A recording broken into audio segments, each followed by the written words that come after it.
जय श्री राम, जय बजरंग बली। पवन पुत्र संकट मोचन हनुमान जी को कोटि कोटि प्रणाम। आज हम सुनेंगे मंगलवार व्रत की पावन कथा, जो भक्तों के जीवन से दुख, भय और संकट दूर करती है। बहुत समय पहले एक नगर में एक वृद्ध स्त्री रहती थी। वह बहुत गरीब थी, लेकिन उसकी भक्ति बहुत सच्ची और अटूट थी।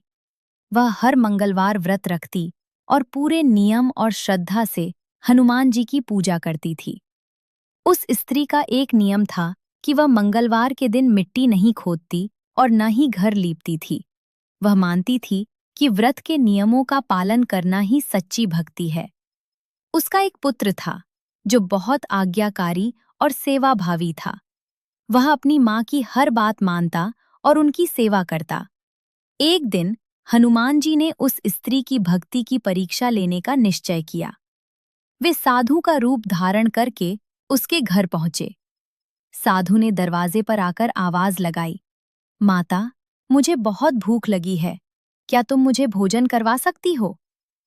वृद्ध स्त्री ने तुरंत कहा, महाराज, ये तो मेरा सौभाग्य है, कृपया अंदर पधारें। साधु अंदर आए और बोले, मैं भोजन तभी करूंगा जब तुम पहले अपने आंगन को लीप दोगी। ये सुनकर स्त्री असमंजस में पड़ गई। उसने विनम्रता से कहा, महाराज, आज मंगलवार है और मैं इस दिन ये काम नहीं करती।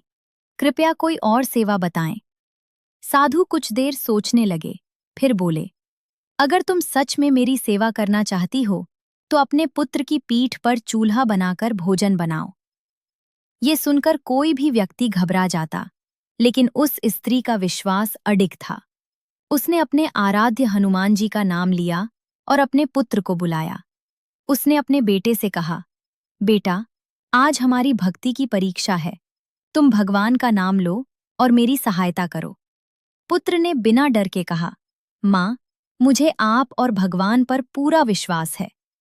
फिर उस स्त्री ने भगवान का स्मरण करते हुए अपने पुत्र की पीठ पर चूल्हा बनाया और भोजन तैयार करने लगी। उसका मन पूरी तरह भगवान में लगा हुआ था। उसे न किसी भय की चिंता थी, न किसी परिणाम की। उसे सिर्फ अपने विश्वास पर भरोसा था। कुछ समय बाद भोजन तैयार हो गया। साधु ने कहा, अब अपने पुत्र को बुलाओ। ये सुनकर स्त्री का दिल जोर से धड़कने लगा, लेकिन उसने विश्वास के साथ अपने बेटे को पुकारा, बेटा, बाहर आओ। और तभी एक अद्भुत चमत्कार हुआ।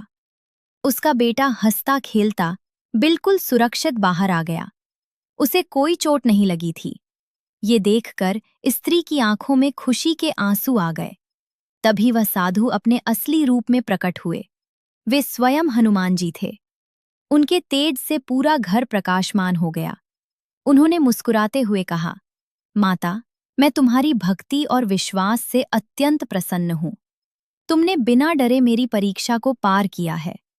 आज से तुम्हारे जीवन के सभी दुख समाप्त होंगे। तुम्हारे घर में कभी कोई कष्ट नहीं आएगा और हमेशा सुख समृद्धि बनी रहेगी। वृद्ध स्त्री ने हाथ जोड़कर कहा, प्रभु, आपकी कृपा ही मेरे लिए सबसे बड़ा धन है। इसके बाद हनुमान जी अंतर्ध्यान हो गए। उस दिन के बाद उस स्त्री के जीवन में कभी कोई दुख नहीं आया। उसका जीवन सुख और शांति से भर गया। इस कथा से हमें ये सीख मिलती है कि सच्ची भक्ति में बहुत शक्ति होती है। जो व्यक्ति पूरे विश्वास और श्रद्धा से भगवान की भक्ति करता है, उसके जीवन के सभी कष्ट दूर हो जाते हैं। मंगलवार का व्रत रखने से मनुष्य के जीवन में साहस, शक्ति और आत्मविश्वास आता है। जो भी भक्त सच्चे मन से हनुमान जी का नाम लेता है, उसके सभी संकट दूर हो जाते हैं। इसलिए हमें हमेशा सच्चे मन से भगवान की भक्ति करनी चाहिए और उनके नियमों का पालन करना चाहिए। जय श्री राम, जय बजरंग बली।